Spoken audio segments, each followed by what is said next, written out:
3 weeks after being fired in front of the entire night shift, her badge torn from her scrubs by the chief of medicine himself, Nora Brennan still hears the words that ended her career. She warned them something was wrong inside that hospital. Nobody listened. Now, 57 victims flood into Mercy Ridge Trauma Center in a single night, all of them dying from the same impossible symptoms, and not one doctor can explain what is killing them. The director demands answers in front of the cameras and the desperate families. That is when a dying patient, a former Navy SEAL who has seen those symptoms before on the other side of the world, gives the answer nobody expected. The only person who knows what this is happens to be the nurse they fired. When Nora walks back through the doors of the hospital that humiliated her, her hands are not shaking anymore. And the secret she carried under her uniform is about to surface in front of the same men who called her weak. If this story grabs you the way it grabbed that emergency room, do 3 things for me right now. Hit the like button, subscribe to Silent Badge's stories, and drop a comment telling me where you are listening from, because what happens when she walks through those doors changes everything. The badge came off with a sound like tearing paper. Dr. Gregory Cross held it up between 2 fingers, the way a man holds something he intends to throw away, and he let the entire night shift of Mercy Ridge Trauma Center watch him do it. Nurses froze at the medication carts. 2 residents stopped pretending to read charts. Even the intercom seemed to go quiet, as if the building itself wanted to hear what came next. Nora Brennan stood in the middle of the emergency department with her shoulders curved inward and her eyes on the floor, exactly the way she had stood for 11 months in that hospital. Small, unremarkable. 5 feet 4 inches of nothing anyone would look at twice. Her scrubs were a size too big, teal fabric hanging loose off her frame, and a strand of dirty blonde hair had slipped from her ponytail and fallen across the thin scar above her left eyebrow. She did not reach up to fix it. Cross took a step closer. He was tall in the way that expensive men are tall, silver at the temples, a white coat that had never once been wrinkled in the history of its existence. He smelled like cologne and certainty. "You filed a report," he said. His voice was calm. That was the worst part. He never yelled. Yelling would have meant she mattered. "You filed a formal incident report accusing this hospital, my hospital, of falsifying supply records. You put in writing that a patient died because of storage violations in the sub-basement. A nurse, a floor nurse with 11 months of employment, put that in writing." "I documented what I saw," Nora said quietly. "What you saw?" Cross smiled without any warmth in it. "Tell me, Nurse Brennan, where did you train exactly?" "Some community program in the middle of nowhere. A file with holes in it big enough to drive a truck through. No references anyone has ever managed to reach on the phone. And you saw something the entire Department of Pharmacy, the entire supply chain office, and the entire executive board somehow missed. The chemical smell in Bay 9 was not a cleaning agent," she said. Her voice stayed low. "Mr. Okafor did not die of cardiac arrest. His pupils were wrong. His secretions were wrong. The timeline was wrong. I wrote down what I observed because that is what we are supposed to do." Somewhere behind her, someone laughed, a short, ugly little sound. She knew without turning that it was Dr. Nolan Pierce, the senior resident who had spent 11 months calling her the mouse when he thought she could not hear him, and twice when he knew she could. Cross let the laugh finish before he spoke again. "Alan Pemberton runs this hospital," he said. "The director personally reviewed your accusation. Do you know what he found? Nothing. A confused new hire with a hero complex and a paranoid imagination. You embarrassed this institution. You embarrassed me, because I am the one who approved your hire against my own better judgment, because we were short-staffed and you were breathing." He turned her badge over in his fingers one time, slowly, and then he dropped it into the biohazard bin beside the nurse's station. Not the trash, the biohazard bin. He wanted everyone to understand what category she belonged to now. "Take the badge," he said to the security officer waiting by the doors. And then he corrected himself because the badge was already gone, and what he really wanted was the last word. He looked at Nora one final time and delivered it. "It was never yours to wear." The security officer was a heavy-set man named Dale, who had shared his sandwiches with Nora on 4 separate night shifts, and he could not look at her as he walked her out. Nobody could. 30 people found 30 different things to stare at, while the small nurse in the 2 big scrubs crossed the department she had worked in for 11 months, past the trauma bays, past the board with the patient names, past the doors that hissed open into the freezing Denver night. Only one person watched her go. Walter Hayes, 81 years old, admitted for observation after a fall. A Korean War veteran with paper skin and a voice like gravel in a coffee can, watched from his wheelchair in the hallway. Nora had spent 20 extra minutes with him the night before, not because any chart told her to, but because he had been talking to a photograph of his wife, and someone should sit with a man who does that. As she passed him, Walter reached out and caught her sleeve with 2 fingers. "They are wrong about you," he rasped. "I was a sergeant for 22 years. I know what wrong looks like." Nora squeezed his hand once, careful, gentle. Then she walked out into the snow. The bus stop was 2 blocks away, and she stood at it for 40 minutes because the late bus was late and the snow collected on her shoulders, and she made no move to brush it off. A car full of college kids slowed down long enough for one of them to yell something at the small woman standing alone in the dark, and then sped off laughing. Nora watched the taillights until they disappeared. 11 months earlier, on her first night in Denver, she had stood at this same stop and made herself a promise. Blend, shrink, disappear, whatever it takes. There were reasons she was in this city and reasons she could never say out loud, and both sets of reasons required her to be the most forgettable woman in Colorado. So she had practiced the trembling hands in a mirror until they looked real. Practiced the flinch. Practiced apologizing to people who bumped into her in hallways. It had worked so well that when they finally destroyed her, not one person in that building thought it was strange that she simply stood there and took it. That was the part that sat in her chest, like swallowed glass. Not the badge, not cross. The fact that she had built the disguise so perfectly that it had become a cage, and on the night they threw her away, she had stood inside that cage with the door wide open and let them do it. And here is what nobody in that emergency department noticed, because nobody in that emergency department had ever really looked at her. When the doors hissed open and the cold hit her face, Nora Brennan did not flinch. Her shoulders came back 1 inch. Her chin came up 1 inch. Her eyes swept the parking lot in a smooth, silent arc, left to right, marking the exits, the cameras, the sightlines, the way she had marked them every single night for 11 months without a single person catching her doing it. Her hands, which trembled so convincingly whenever a doctor stood over her, were perfectly still. 3 weeks later, the phones at Mercy Ridge Trauma Center started ringing and did not stop. It began at 9:47 on a Tuesday night with a call about a wedding reception at a banquet hall off Colfax Avenue. Guests collapsing. Then a second call, a family restaurant 2 miles east, then a church basement dinner, then a catering warehouse. By 10:30, the ambulances were stacked 3 deep at the bay doors, and the scanner traffic had turned into one long scream. They came in waves, a bride still in her white dress seizing on a gurney, a 12-year-old boy whose skin was grey and running with sweat, a grandmother who could not stop shaking, a caterer who had collapsed face down into a tray of food and had to be pulled out of it. Men, women, children, old, young, and every single one of them presenting with the same terrifying pattern. Drenching sweat, muscles twitching under the skin like something alive was trapped there. Pupils shrunk down to pinpoints, hearts slowing when they should have been racing, lungs filling up from the inside. 57 victims.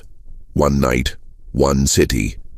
And on one of those gurneys, rolled in from the church basement dinner where he went every Tuesday because his wife used to love the choir, lay Walter Hayes, 81 years old, the Korean War sergeant who had caught a fired nurse by the sleeve 3 weeks earlier and told her they were wrong about her.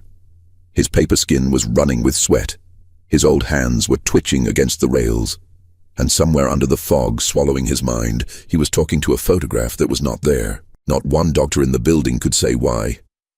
By midnight, Mercy Ridge had stopped looking like a hospital and started looking like a field station in a war nobody had declared. Gurneys lined the hallways. The overflow spilled into the cafeteria, where someone had shoved the tables against the walls and laid mattresses on the floor. Monitors screamed from every direction, a chorus of alarms so constant that the staff had stopped hearing individual machines and started hearing one single sound, the sound of a building full of people dying at the same speed. Dr. Gregory Cross stood in the middle of it, with sweat through the back of his coat for the first time in 20 years. "Run it again," he snapped at the lab tech. "Tox, screen, full panel, everything." "We ran it 3 times, the tech said. "Negatives across the board for everything standard. Whatever this is, it is not on our panels. It has to be on the panels. Everything is on the panels." "This is not," the tech said, and walked away, because there were 40 more samples behind that one. Cross grabbed the next resident who passed him. "What do we have from the state lab?" "Nothing yet. 6 hours minimum." "Half these people do not have 6 hours," Cross said. And for once in his silver-polished life, nobody argued with him because it was obviously catastrophically true. In Bay 4, the 12-year-old boy stopped breathing on his own and went onto a ventilator. In Bay 9, the same bay where a man named Okafor had died 3 weeks earlier, the grandmother followed him. The pattern moved through the victims like a tide coming in, and every treatment the doctors threw at it did nothing, or worse than nothing. "Doctor," Nolan Pierce pushed a standard protocol on the caterer and watched the man deteriorate so fast that the monitor could barely keep up with the collapse. "It is like the treatments are feeding it," Pierce whispered. And there it was, the first honest sentence of his career, spoken with his hands shaking exactly the way he had always claimed the mouse's hands shook.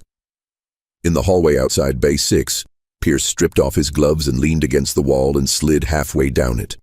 A nurse named Carmen, who had worked that floor for 19 years, stopped in front of him with an armful of IV bags. "Get up," she said. "I do not know what to do," Pierce said.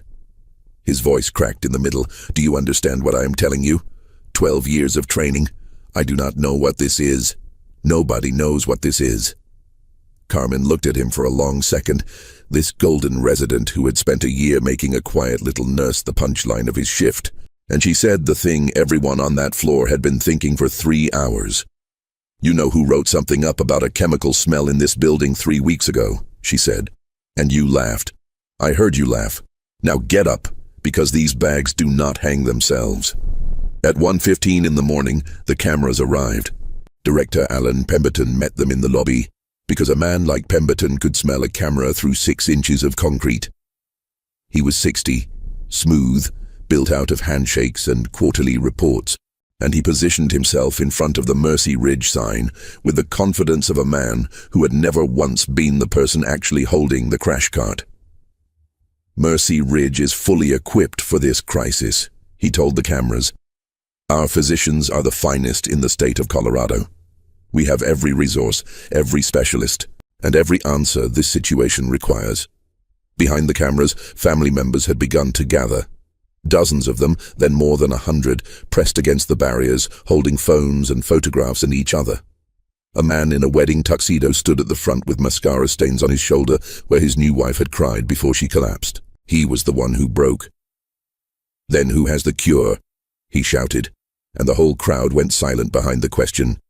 57 people. My wife. That is my wife in there. Who has the cure for all 57 victims? Pemberton opened his mouth to produce something smooth and empty, and the answer came from somewhere else entirely. It came from a gurney being wheeled through the lobby toward the overflow ward, victim number 53, pulled out of the banquet hall kitchen where he had been picking up a paycheck for security work. He was a big man gone grey in the face, 40 years old, built like someone who had carried heavy things across bad places, with a trident tattooed on his forearm under lines of sweat. His muscles were twitching, his lungs were drowning. He had heard the question through the fog that was eating him alive, and he grabbed the rail of his own gurney and hauled himself halfway up with the last real strength in his body. "The nurse," he said, his voice carried. Rooms full of dying people go very quiet, and his voice carried all the way across it. "The nurse you fired." Every head in the lobby turned. Pemberton's smile died on his face, one muscle at a time. The big man's arm was shaking now, but he did not let go of the rail, and he did not stop talking. because men like him are built to finish the report even while bleeding. "I have seen this before," he said. "What is killing us? I have seen it.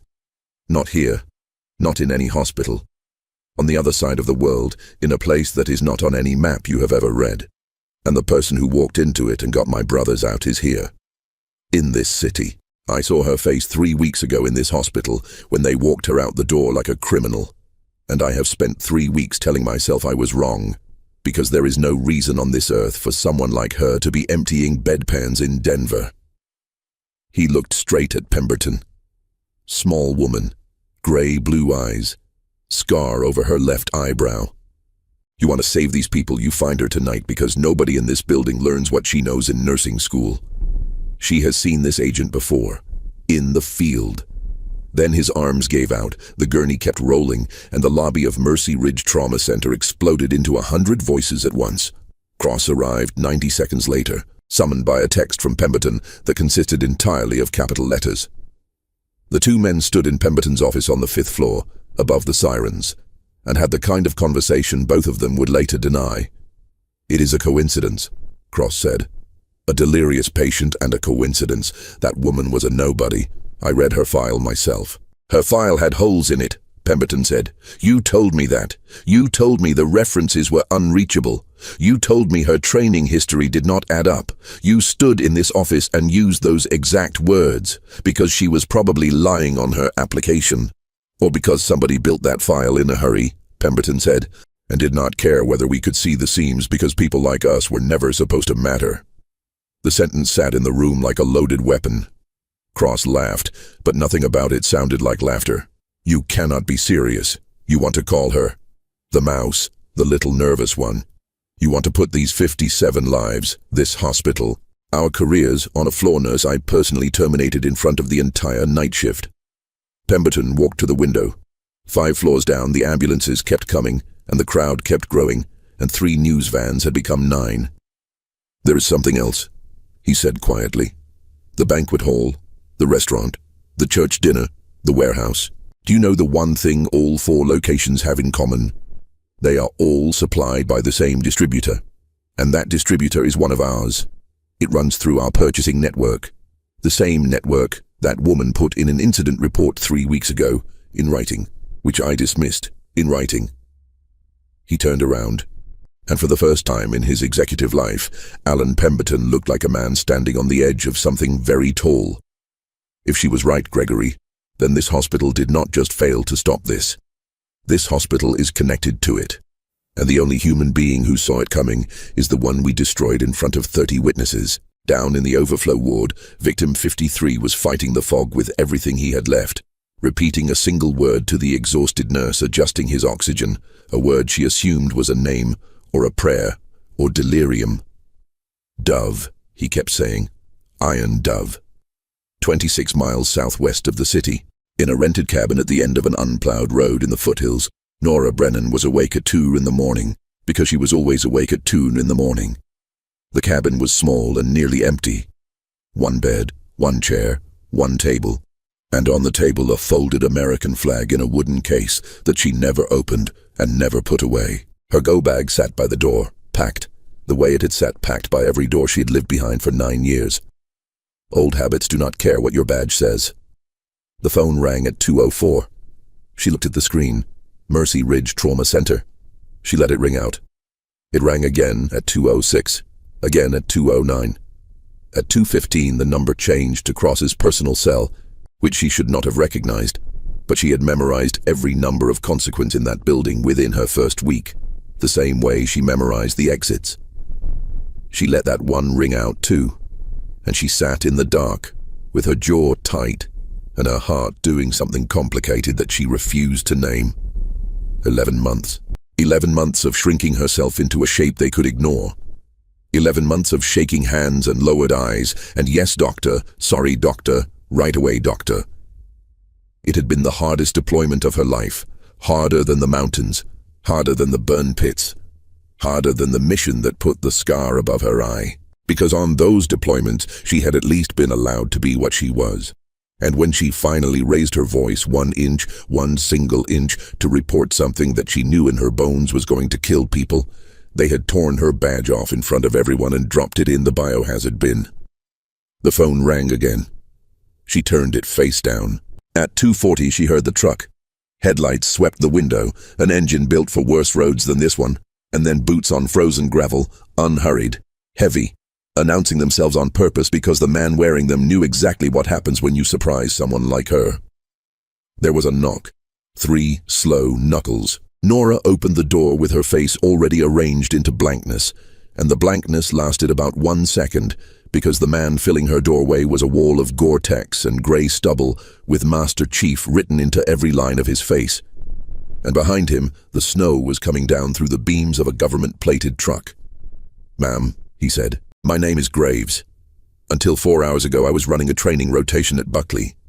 Right now, I have one of my former guys strapped to a bed at Mercy Ridge with his lungs filling up, and 56 civilians dying the same way, and a very short list of explanations for how a woman matching a very specific description ended up working as a floor nurse in Denver, under a name I have never heard." "I do not know what you are talking about," Nora said. Graves nodded slowly, the way patient men nod when they are being lied to and have decided not to fight about it yet. He reached into his jacket and held out a phone, screen up, already playing a video. Shaky lobby footage. A big, grey-faced man hauling himself up off a gurney by the rail, and a voice that 9 years of distance had not changed at all. "The nurse you fired." "Flint," she said. The name left her before she could stop it, and the sound of it changed the air on that porch. For half a second, she was not in Colorado anymore. She was in a valley with no name 9 years ago, dragging a 200-pound man by his drag handle through air that tasted like burnt pennies, while he kept trying to tell her to leave him, and she kept telling him to shut up and breathe through the seal. 6 men had walked into that valley. Because of what she knew, 4 had walked out. The 2 who had not walked out had names, and she still wrote those names on a piece of paper every year on the same date, and burned the paper. Because there was no grave she was allowed to visit, and no story she was allowed to tell. Flint had been the biggest of the 4 survivors and the loudest, and on the flight out, grey-faced and shaking, he had gripped her wrist with one huge hand and said, "You have a name now." The boys voted, "Iron Dove, because you look like something soft and you are the hardest thing in this valley." "There it is," Graves said quietly. He put the phone away. "He told me a story once. Half the team thought it was a legend. A CBRN specialist the Navy attached to task force elements when things got ugly in ways nobody was allowed to write down. Somebody who could walk into a hot zone with a chemical agent nobody could identify and walk back out with living men. He said she got taken off the board in one night and nobody would say why. He said her call sign was Iron Dove, and I need you to understand that he is saying it again right now to a nurse in a hospital bed, while he still has enough air to say anything at all." The wind moved the snow across the porch. Nora stood in the doorway with the cold biting through her shirt, and her hands were perfectly still, and something behind her grey-blue eyes was moving fast now, running numbers, running symptoms, running the smell in Bay 9 3 weeks ago against a memory from a valley she was legally forbidden to describe. 57 presentations, she said. "Give them to me." Onset time, pupil response, cardiac pattern, in that order. Graves gave them. He gave them like a man reciting a fire mission, fast and clean, and he watched her face while he did it. And what he saw there confirmed every legend he had half believed for 9 years, because the small woman in the doorway was gone, and something with squared shoulders and level eyes was standing in her place, doing math that no hospital on earth teaches. "It is not on their panels," she said when he finished. "It will not be on the state panels either. They are treating it like an organic exposure, and every standard protocol they run will accelerate it. The distributor, the supply company that serviced all 4 sites. Tell me the name," Graves told her. Nora closed her eyes for one long breath. When they opened, there was something in them that Cross and Pierce and Pemberton had never seen in 11 months, and would have slept much worse at night if they had. "I put that company in writing 3 weeks ago," she said. "I told them their own supply chain was dirty. They fed my report into a shredder and fed me to the parking lot." She looked up at Graves. "And now you want me to go back?" "I want you to save my guy," Graves said. "What you do to that building afterward is your business, and off the record, ma'am, I will hold your coat." She almost smiled. Almost. Then her jaws set. "I need authority," she said. "Not a visitor badge. Not a consult. The moment I walk through those doors, Cross will bury me in lawyers, and Pemberton will bury the records, because those records hang him. 57 people do not have time for me to fight my way up a chain of command that already threw me away once. Whoever sent you does not have the weight to fix that." "No," Graves said. "He does not." "Then who does?" she said, and as if the universe had been waiting 9 years to hand her this moment, the phone in her cabin began to ring. Not her cell. The landline. The landline that came with the rental, whose number she had given to exactly no one, which meant that somebody had just pulled it out of the kind of database that does not have a public entrance. Because here is what had been happening while a Master Chief stood in the snow on her porch. The state lab had escalated to the CDC. The CDC had run the symptom cluster through a federal database and gotten back a classification code that made a duty officer in Atlanta pick up a secure phone with a shaking hand. That call went to the Pentagon. The Pentagon call woke a deputy national security advisor who read 2 paragraphs of a 9-year-old after-action report with most of the words blacked out, and then did something that deputies almost never do at 3 in the morning, which is wake the person above them who woke the person above them. 57 American civilians were dying from an agent that officially did not exist on American soil. The only living expert had been fired by the very hospital connected to the exposure. And somewhere above the clouds a decision was made that this was no longer a Denver problem, or a Colorado problem, or even a Pentagon problem. Nora walked to the table, past the folded flag in its wooden case, and picked up the phone without a word. "Commander Brennan," said a voice she had only ever heard through televisions and briefing room speakers, a voice that 80 million people had voted for. "This is the President of the United States. I apologize for the hour. I am told you were treated in a manner that shames every uniform I have ever saluted, and I am told you may be the only person in this country who can stop what is happening in Denver tonight. I am asking you to go back. And Commander, I want you to know that this time you will not be walking in as anyone's subordinate." Through the window, far down the valley, Nora could see the lights of the city where 57 people were drowning in their own bodies, in a building that had thrown her away like something contaminated. Her hands did not shake. "Tell them to unlock the records room," she said. "All of it. I am coming, and this time nobody walks me out." She hung up on the President of the United States, and Graves, standing in her doorway, made a sound deep in his chest that in another man might have been a laugh. The drive down the mountain took 31 minutes, and Nora spent them in the passenger seat of the government truck with her go bag on her knees, rebuilding the emergency department of Mercy Ridge in her head, room by room, the way she had memorized it without ever being caught looking. 57 victims meant triage in 3 tiers. It meant the pediatric cases first, because small bodies lose the race faster. It meant pulling every treatment Pierce and Cross had started, because standard protocols were gasoline on this particular fire. And it meant the sub-basement, Bay 9, and a supply company whose name she had written in an incident report that somebody had been very eager to shred. At the hospital, the call came down from Pemberton's office at 3:20 in the morning, relayed by an assistant whose voice had gone thin and strange. "She is coming. Federal authority. Full access. Nobody obstructs her. Nobody." Pemberton himself stood alone at his 5th-floor window after making that call, looking down at the ambulance bay, and then he did something no camera saw. He opened his private cabinet, took out a slim folder of purchasing records with his own signature on them, and stood very still for a long moment, holding 57 lives in one hand and his entire life in the other. 40 minutes later, the doors of Mercy Ridge Trauma Center hissed open into the chaos, and the noise of the emergency department faltered, then dipped, then died bay by bay, as 30 exhausted people looked up one after another and saw her standing there. Dirty blonde hair pulled back tight, gray-blue eyes level and cold, scar catching the fluorescent light.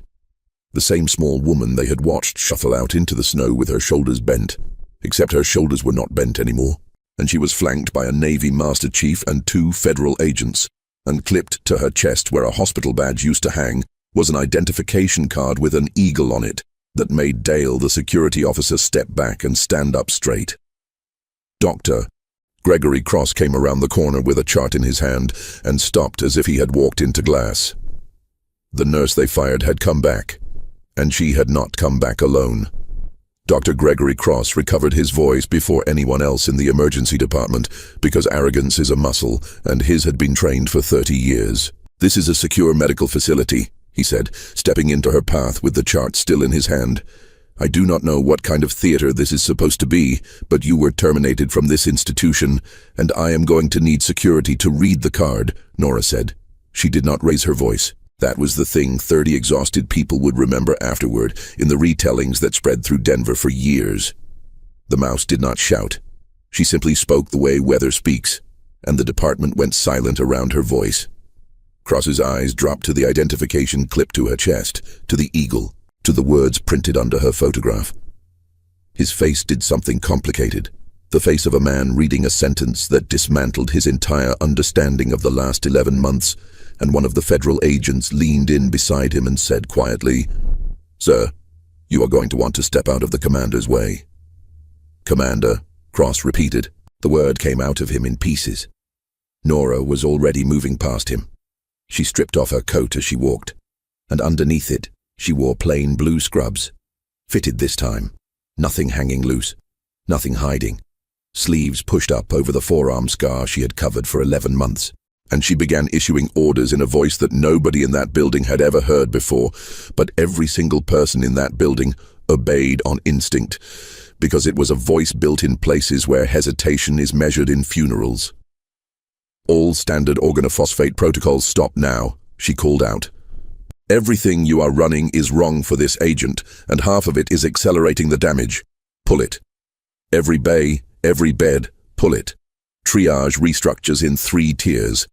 Pediatric cases move to bays 1 through 4, closest to the supply line. Respiratory involvement, 2nd tier. Everyone still ventilating on their own goes to tier 3, and somebody puts a wristband and a vitals check on them every 10 minutes. Nobody moved for 1 full second. It was Carmen, the 19-year nurse, who broke the spell. She slapped her IV bags down on a cart, looked around at the frozen department and barked, "You heard her. Move." The emergency department of Mercy Ridge Trauma Center came apart and reassembled itself around a fired nurse in the space of 4 minutes. She went to the nearest bay first, the grandmother from the church dinner, and the doctors crowded the doorway behind her and watched her work, because what she did in the next 3 minutes was the thing none of them had done in 6 hours. No test ordered, no panel requested. Nora read the patient instead. Eyelid up, pen light steady, studying the pupil, not just the size of it, but the way it answered the light. 2 fingers along the twitching muscles of the forearm, eyes closed, counting, feeling the rhythm of the fasciculations the way a mechanic feels an engine. Then she leaned close and smelled the woman's breath, and something in her face went flat and old and certain. "It is a binary compound," she said, straightening up. "That is why your panels are blind. Neither half of it is dangerous alone, and neither half of it flags on a standard screen, and I would bet this building that if you tested the food from those 4 sites, you would find 1 half in the oil and 1 half in the seasoning base, sitting innocent, waiting to meet each other in a human body. It was engineered that way on purpose a long time ago, in a program that officially never existed, and the only reason your treatments are making it worse is that this thing was designed to punish exactly the response you were trained to give.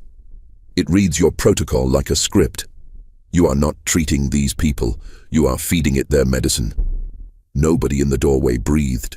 "How does it get into a food distributor in Colorado?" one of the attendings finally asked.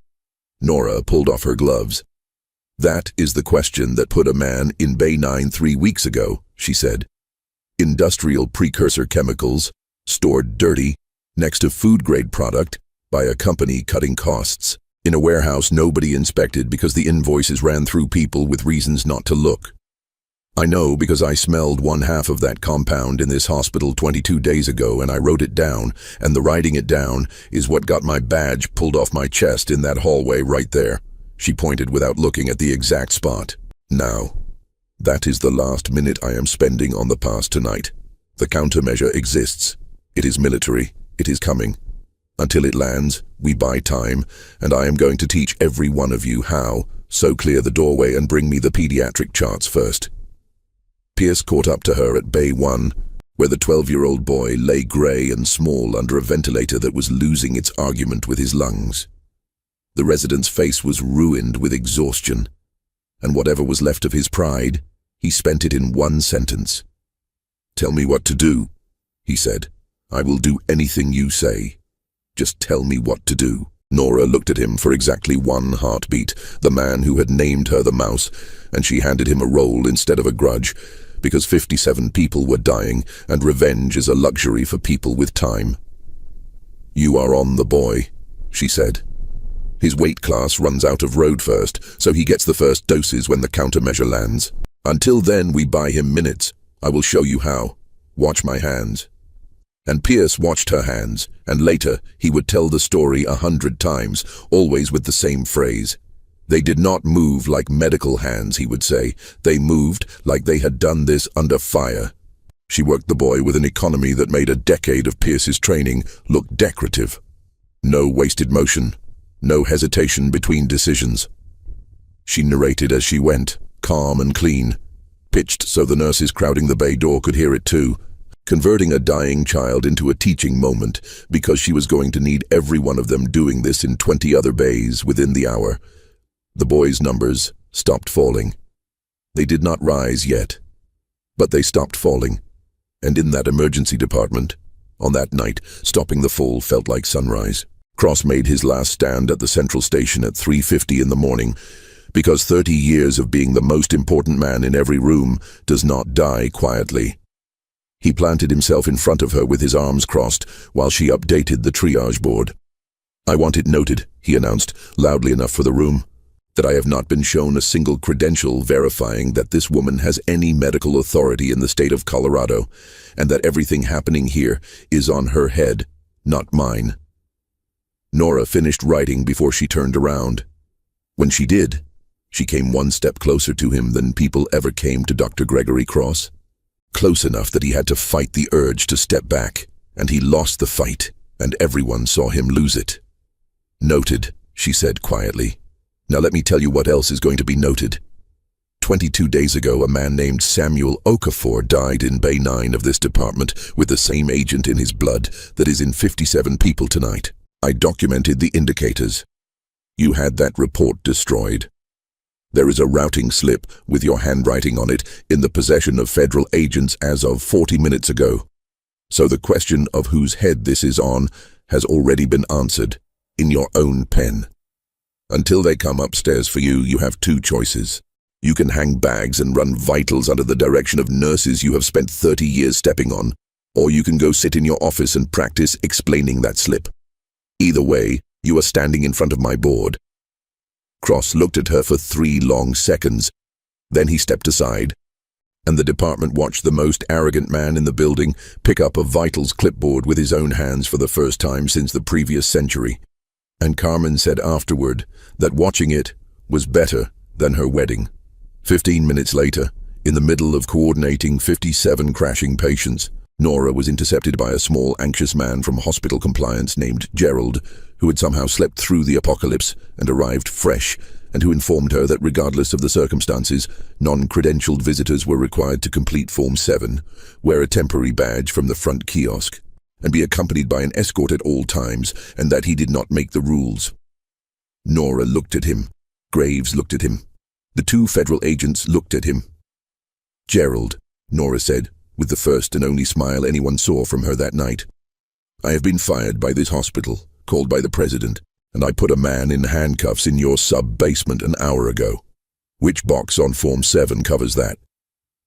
Gerald considered the question with the gravity of his profession. "Other," he said at last. "There is a box for other."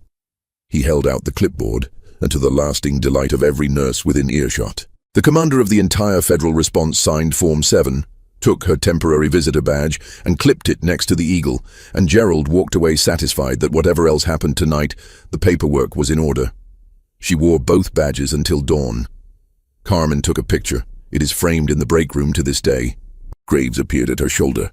"Buckley is airborne," he said. Full stockpile, both pallets, wheels down on the helipad in 40 minutes, and the other thing you asked for is standing by. Then it is time, Nora said, and her voice dropped so only he could hear it. The records go missing in the next hour, or they never go missing at all. Pemberton knows exactly what I am here to find, and men like Pemberton do not stand at windows thinking for long. She was right, and she was also one flight of stairs too late to be completely right. The sub-basement of Mercy Ridge was a place most staff never saw. A concrete world of pipes and cages, and the long-secured room where purchasing archives went to be forgotten. At that moment, in that room, a man named Dennis Cole, regional logistics manager for Sentinel Provision Group, the distributor whose trucks fed 4 sites and 1 hospital, was pulling files with both hands and feeding them into a rolling bin, working fast, sweating through his shirt, doing the arithmetic of a man whose company had just poisoned 57 people and whose own signature lived on the storage waivers that explained why. Pemberton had let him into the building 2 hours ago, before the president called, back when the plan was still containment. Nobody had told Dennis Cole that the plan had changed. Nora took the stairs instead of the elevator, Graves and 1 agent behind her, and she took them fast and silent, because 11 months of memorizing this building had included the sub-basement, the dead camera in the east stairwell, and the fact that the records room had exactly 1 door. Cole heard nothing until the lights went on. He spun with an armful of folders, and what he saw in the doorway was a small woman in blue scrubs, and for 1 fatal second he relaxed, because his whole life had trained him to relax at the sight of small women in scrubs. Then she moved. She did not lunge, and she did not shout. She simply crossed the room at an angle he did not expect, cut him off from the rolling bin, and when he shoved her panicked with all of his considerable weight, the shove somehow became him meeting the filing cabinet face first, with his arm folded up behind his back and his cheek against the cold metal, and a calm voice at his ear said, "Drop the folders." He dropped the folders. He would tell his lawyer later that he never understood exactly what happened between the shove and the cabinet, and his lawyer would believe him. Federal agents took Dennis Cole up the east stairwell in handcuffs at 4:11 in the morning. Nora stayed in the records room. She stood among the scattered folders in the concrete quiet, and she pulled 1 specific file because she had known its number by heart for 3 weeks, and she read her own incident report, the one that had officially been reviewed and dismissed. It had never been reviewed. It had been shredded. What survived in the file was the intake stamp and a routing slip, and on the routing slip, in confident handwriting, 1 line. Handled per Dr. Cross. Do not escalate. Her hands were perfectly still. That was how she knew how angry she was. 9 years of training had inverted her completely, and the fury that would make another person shake made her go very calm and very precise. And everyone who had ever worked beside her in the old life knew that the still hands were the warning. Upstairs, the helicopter was inbound. She climbed the stairs toward the sound of rotors, and she took the routing slip with her. The helicopter came in over the parking structure at 4:40 in the morning, a gray Navy airframe flaring against a purple sky, and half the crowd of families below thought it was a rescue and the other half thought it was an evacuation. And they were both wrong. It was an answer. 2 pallets of a countermeasure that officially did not exist in Colorado, flown out of a stockpile that officially did not exist at all, cleared by a phone call from a man whose name is on the letterhead of the country. Nora met it on the helipad with the wind tearing at her scrubs, and the loadmaster who jumped down, checked her identification, then looked at her face, then looked again. "No way," he said. "Iron Dove is a story. Stories do not sign for pallets," she said. "Give me the manifest." The transfer down from the helipad became its own small legend. There was no elevator big enough to take both pallets at once, and the freight lift chose that exact night to fail its inspection sticker. And so the countermeasure that 57 lives depended on came down 6 floors by hand. A bucket brigade of nurses, residents, security guards, 2 federal agents, 1 master chief, and Gerald from compliance, who had appointed himself custodian of the chain of custody paperwork and guarded it like the nuclear codes. Dale, the security officer, the man who could not look at Nora 3 weeks ago, carried double loads the entire way and refused rotation, and when someone told him to rest, he said, "I walked her out of this building once," and kept carrying. The whole chain took 11 minutes. Nora timed it from the stairwell, calling the pace, and years later, people who were on those stairs would say it was the proudest 11 minutes of their working lives. What happened over the next 3 hours became the part of the night that the nurses of Mercy Ridge would tell for the rest of their careers, at trainings, at retirement parties, to wide-eyed new hires on slow shifts. The mass administration of a countermeasure to 57 crashing patients is not one heroic moment. It is arithmetic under fire. It is dosing tiers and timing intervals and watching for the reaction that means you move a patient up the ladder now. Nora ran it from the center of the department with a whiteboard and a voice that never rose and never wavered, and the entire staff of Mercy Ridge moved around her like a single organism. Doctors taking direction from nurses. Nurses taking direction from a woman whose badge they had watched go into a biohazard bin. Nobody caring anymore who outranked whom, because she had turned the whole building into one team with one mission, and there is nothing on earth more contagious than competence. She had split the staff into pairs, one senior, one junior, each pair owning 4 patients and nothing else, because she knew what 6 hours of losing does to people. And the fastest way to give them back their hands was to shrink the war to a size each of them could win. She walked the tiers in a loop, 12 minutes a circuit, and she learned every name as she went. Not the patient names, which she already had, but the staff names. And she used them. And the effect of that on a broken night shift was something no management seminar has ever reproduced. Marcus, good catch, run it again in 10. Diane, your tier 3 in bed 40 is breathing shallow. Watch the pattern, not the number. Somewhere in the 3rd hour, the staff of Mercy Ridge stopped moving like people following orders and started moving like people who would have followed her through a wall. The near miss came from tier 3, exactly where she had said it would. A young man from the restaurant, 26 years old, walking wounded, mild symptoms, low priority. The kind of patient who gets a wristband and a chair, had been quietly compensating the way young, strong bodies do, holding a calm surface over a collapse. And the 15th time, Nora's loop carried her past his chair. She stopped mid-sentence, turned, and looked at him for 2 full seconds. Bed, she said. Now. Tier 1. Move him. He is stable, someone said. His numbers are lying, Nora said, already pulling the wheelchair around. Look at his shoulders. He is working to breathe and hiding it because his father is 3 chairs away and he does not want to scare him. She crouched in front of the young man and her voice changed completely, dropped into something almost gentle. You can stop performing now, she told him. I have seen every version of brave there is, and the version where you protect your dad by dying quietly in a chair is the one I hate. We have you. Let go. The young man's face crumpled, and the fight he had been hiding for 6 hours surfaced all at once. And they had him on the countermeasure 90 seconds before the collapse that would have killed him in a hallway chair. And his father stood there watching, and the sound the man made was not one anyone tried to describe afterward. The 12-year-old boy came off the edge first. Pierce was at his bedside when the numbers turned, and the resident put both hands over his own mouth like a man at a birth. The bride in the white dress stabilized at 5:15. Her husband, still in his tuxedo, was allowed in for 2 minutes, and the sound he made when her eyes opened traveled the length of the hallway and made hardened trauma nurses find reasons to check supply closets. On his way out, he stopped in front of Nora, the man who had shouted the question that started everything. Who has the cure for all 57 victims? And he tried 3 times to build a sentence and failed all 3 times. And finally he simply took her hand and pressed his forehead to the back of it in front of everyone, the way people do in old countries. And Nora let him and said, "Go be with your wife. You are still on your honeymoon," and gave him back to the best day of his life, which had also been the worst, which is how the biggest days usually work. Walter Hayes was tier 2, and Nora came to his bay personally when his interval came up. The old sergeant was somewhere far away, his lips moving, talking to his photograph, and she administered the countermeasure with her own hands, and then did the thing no protocol anywhere requires. She sat with him.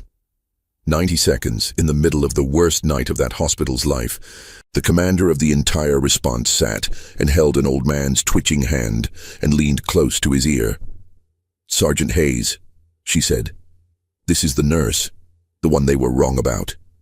You hold the line now. That is an order from a superior officer, and do not argue with me about the chain of command. The old hand tightened on hers. Weak, but it tightened. She was 3 bays away on the next crisis before anyone saw her face. Flint crashed at 5:50. He had held on longer than a man his size had any right to, but he had also taken the biggest exposure of anyone, standing in that kitchen. And when he went down all at once, monitors screaming, and Nora crossed the department at a dead run for the only time that entire night. What followed was 4 minutes that the staff who saw it still cannot fully describe. She worked on him with a ferocity that was nothing like her calm of the last 3 hours, and she talked to him the entire time, low and constant, in the private language of people who have carried each other. "Not like this," she said. "You do not get to walk out of that valley and die in Denver. 6 went in and 4 came out, and the number does not change tonight. Breathe. That is not a request, petty officer. Breathe." And whether it was the countermeasure or the second line she pushed, or 30 years of stubbornness answering a voice it had followed through worse, Flint's heart steadied, and his lungs took the next breath, and the one after it. His eyes dragged open, found her face above him, and the big man began to laugh, silent and exhausted, tears running back into his gray hair. "Knew it," he whispered. "Knew it was you. Nobody else stands like that." "You blew my cover in front of 9 news cameras," she said. "You are welcome," said Flint, and passed out smiling. Graves had watched all of it from the bay door, and when she came out he handed her a coffee he had acquired from somewhere because Master Chiefs can acquire anything, and the 2 of them stood against the wall for 60 entire seconds, shoulder to shoulder, not talking. "I lost a corpsman in Helmand because nobody in the province knew what you know," he said finally, to the middle distance. 2009. Kid from Ohio. "We had him in a good hospital, and the good hospital treated the wrong thing for 4 hours. He drank some of his coffee. So when Flint used to tell his story about the ghost with the dove name, I never laughed with the others. I used to think, if she is real, I hope somebody is taking care of her because people like that never let anyone do it." Nora watched the department in front of her, the pairs working their beds, the board with its numbers holding. "They are usually too busy," she said. "Yes, ma'am," Graves said. "That has been my observation as well." He did not look at her, and she did not look at him, and neither of them said anything else, and it was somehow the longest conversation either of them had had in years. It was the only rest she took all night. Later, both of them would remember that particular silence for longer than either would admit. Sun came up at 6:52. By 8:01 in the morning, the board at the center of the emergency department told a story that the doctors of Mercy Ridge kept walking past just to read again. 57 admitted. 57 alive. 0 lost. And at 8:20, Alan Pemberton came downstairs. He came without his assistant and without his smile, carrying a slim folder. And he walked through an emergency department that went quiet around him in an entirely different way than it had gone quiet for her. He stopped in front of Nora at the central station, in full view of his staff, the cameras outside the glass, and the 2 federal agents flanking her. And the director of Mercy Ridge Trauma Center set the folder on the counter and slid it across. "Purchasing records," he said. "Sentinel Provision Group. Every contract. Every waiver, every payment. My signature is on 9 of them. I took their money to keep their trucks rolling.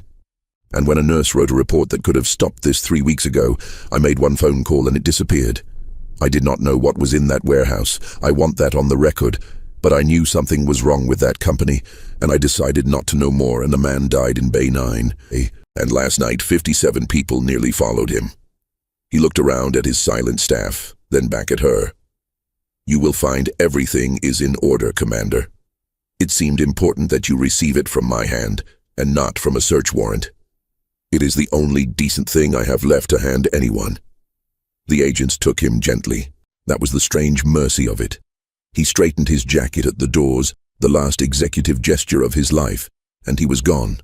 Cross did not come downstairs. Cross was found in his office at 9 hours in the morning by federal agents holding the routing slip from the sub-basement, the one with his name and the words "Do not escalate." And unlike Pemberton, he called a lawyer before they had finished knocking. It changed nothing.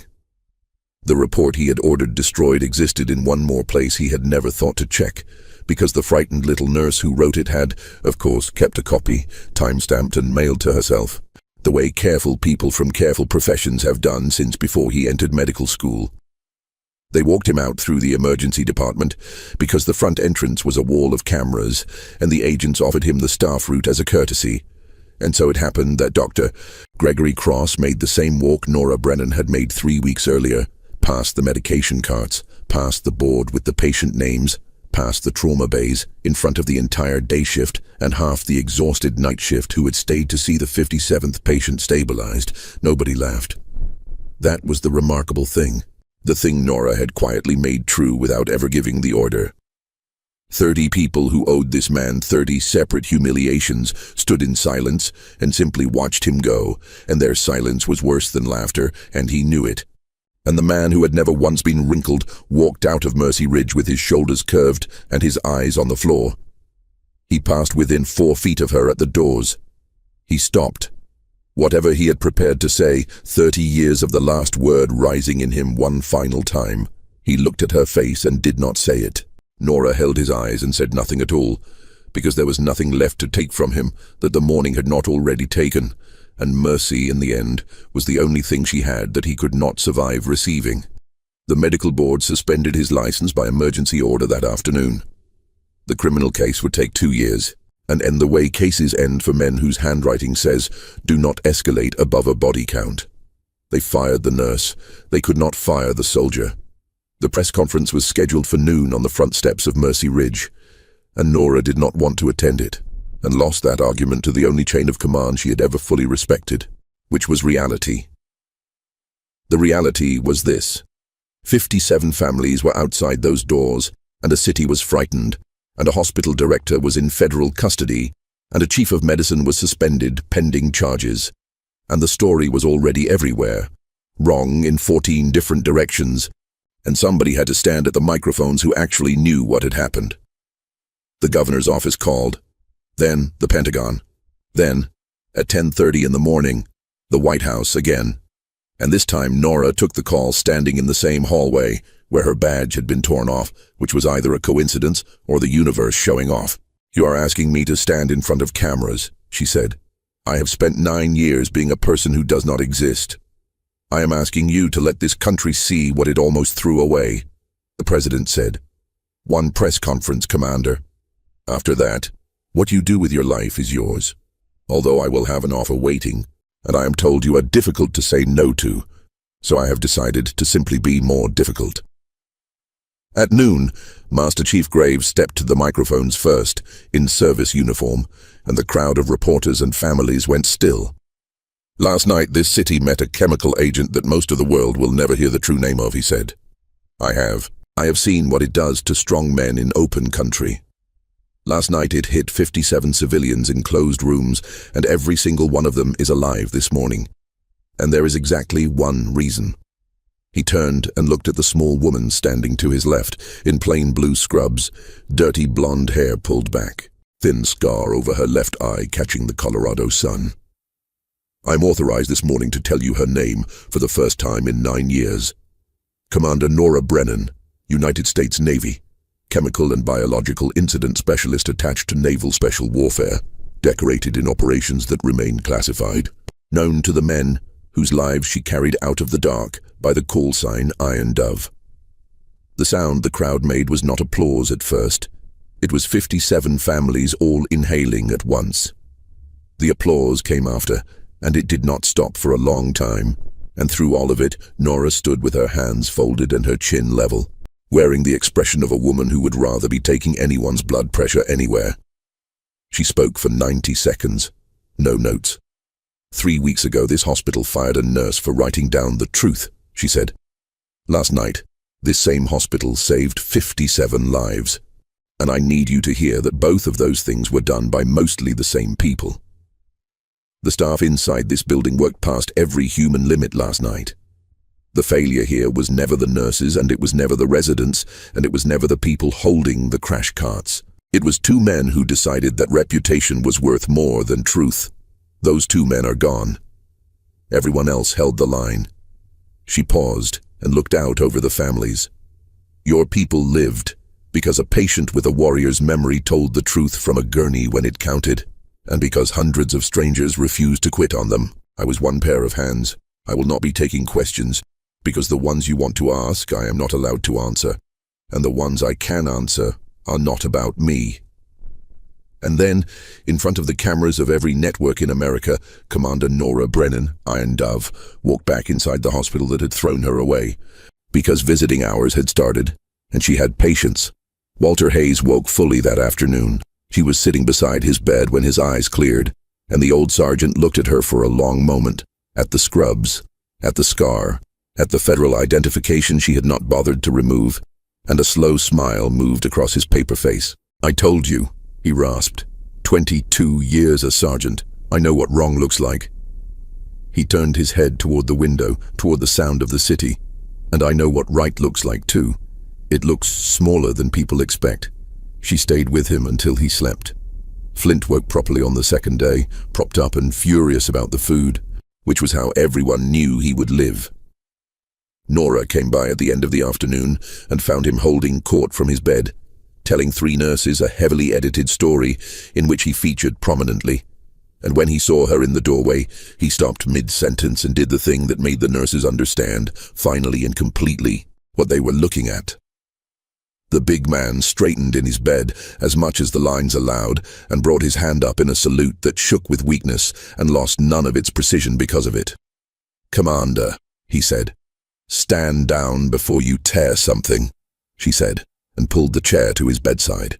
And for an hour the door stayed closed while two people who had walked out of the same valley talked about the two who had not. Nobody knows what was said, but a nurse passing the window saw the biggest man on the floor, wiping his face with the back of his wrist, and saw the commander of the federal response holding his other hand in both of hers, and had the sense to keep walking. That evening, Flint's old team started arriving, because word moves through that community faster than any classified system. Men in civilian jackets with military bearing, checking in at the front desk in polite 2s and 3s, and every one of them asked for 2 rooms. Their brother's room first. And then, with a particular tone the desk staff learned to recognize, they asked where they could find Iron Dove, so they could shake her hand, and some of them had flown across the country to do it, and one of them, a grey man in his 60s who had been the task force surgeon 9 years ago, held her hand in both of his for a long moment and said, "I signed the paperwork the night they erased you, and it has bothered me for 9 years, and I'm glad I lived to see the country meet you properly." The offers came all week. The Pentagon wanted her back in uniform. 3 networks wanted her story. A publisher wanted a book. Cross's lawyers, in a display of nerve that almost deserved respect, wanted a settlement meeting. She declined all of it. And on Friday morning, she drove instead to the place that was the real answer to the question nobody had thought to ask, which was why a ghost with 9 years of classified service had been living in Denver at all. Fort Logan National Cemetery, Section 12, a white marker, like 10,000 others. Petty Officer First Class Daniel Reyes, one of the 2 who had not walked out of the valley. Denver-born, Denver-raised, and his mother still lived off Federal Boulevard, and for 11 months, a quiet nurse had been checking on an elderly woman 2 Sundays a month, fixing her porch step, listening to stories about a boy who loved the mountains, never once saying how she knew him. Nora stood at the marker in the cold morning light for a long time. She had written his name on a piece of paper every year and burned it because she could not stand here without explaining what she was. Now the whole country knew what she was. "No more hiding, Danny," she said quietly. "You would have laughed yourself sick at the press conference." She left a small white stone on the marker, the old signal, someone was here, someone remembers, and she walked back to her truck with her shoulders square. And the thing she had carried for 9 years did not disappear, because grief does not work that way. But it shifted, the way weight shifts when someone finally helps you carry it. That Sunday, she drove to the little house off Federal Boulevard the way she had 2 Sundays a month for 11 months, and Rosa Reyes opened the door before she could knock. Because Rosa Reyes had seen the news like everyone else in America, and the old woman stood in her doorway, looking at the quiet nurse who fixed her porch step, and her chin trembled once, and she said, "You knew my Danny." It was not a question. Nora said, "Yes, Mum, I knew your Danny, and I was with him, and he was not alone, and he talked about your cooking to grown men in body armor until they begged him to stop." And Rosa Reyes pulled her inside by the wrist with a grip that 11 months had never once revealed, and fed her for 3 hours, and made her tell every story twice, and cried, and laughed. And at the door she held Nora's face in both hands, and said the thing that finally, 9 years late, put the last stone down. "He sent you to me," she said. "I do not care what anyone says about coincidence. My boy sent me somebody to watch over because he knew I would need it, and he knew you would need it more." Nora cried in her truck for 10 minutes before she could drive, and it was the good kind, the kind that empties instead of fills. The president's offer arrived the following week, and it was not a return to combat, because the man had done his homework. It was a program. National Civilian Chemical Incident Preparedness, built from nothing, headquartered wherever she chose, training emergency departments across the country to recognize in minutes what Mercy Ridge had failed to recognize for hours. The call came on a Tuesday evening, and this time she was expecting it. And this time the conversation lasted 20 minutes and included at one point the President of the United States asking her to please stop calling him sir because it made him feel like he worked for her, and Nora replying that as of the moment she accepted, technically he did, since her program's funding came out of his budget.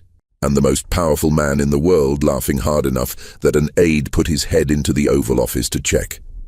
There was one question he asked her seriously at the end, when the terms were settled. 9 years, he said. You could have surfaced any time, cleared your name, taken the honors, lived in the open.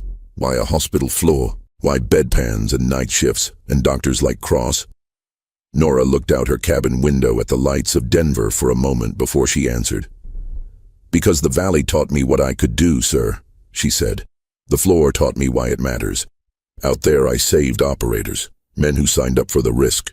Down here it is grandmothers and brides and 12-year-olds who never signed anything, and there are 57 of them alive in this city tonight, and I have decided that is the mission now. I just needed the country to fire me once, before I understood I had already reassigned myself. Her answer took her one day to make official, and it came with 2 conditions. The headquarters would be Denver, and she would keep her nursing license active and work 1 shift a month on the floor at Mercy Ridge at standard nurse pay in slightly too big teal scrubs, because there were things about that work she had never once been pretending. On her first shift back, the entire day staff found reasons to walk past and see it with their own eyes. Carmen hugged her hard enough to bruise. Pierce, facing a board review for his year of cruelty and choosing, to everyone's surprise, to accept every consequence without a lawyer, asked quietly if she would ever consider training him, and she said, "Prove you can be trained." And he took it like the gift it was. Graves showed up at end of shift with 2 coffees and no explanation, and she took one, and they walked out into the Denver evening not quite side by side and not quite anything else yet. 2 careful people in absolutely no hurry, which is its own kind of beginning. Above the nurses' station, the hospital had wanted to hang a plaque. Nora had refused twice. The staff hung it anyway on a Sunday when she was off, small and plain, and it did not have her name on it, because Carmen understood her better than any plaque committee.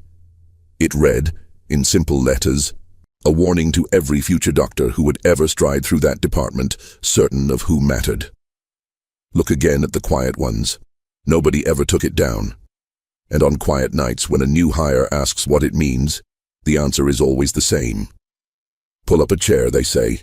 Let me tell you about the night the mouse came back. The end. If this story hit you the way Iron Dove hit that emergency room, do not just walk away like nothing happened. Tap the like button so this story reaches someone else who needs it. Subscribe to Silent Badges Stories because the next hidden soldier is already in the next hospital. And leave a comment telling me the moment that got you, because I read every single one.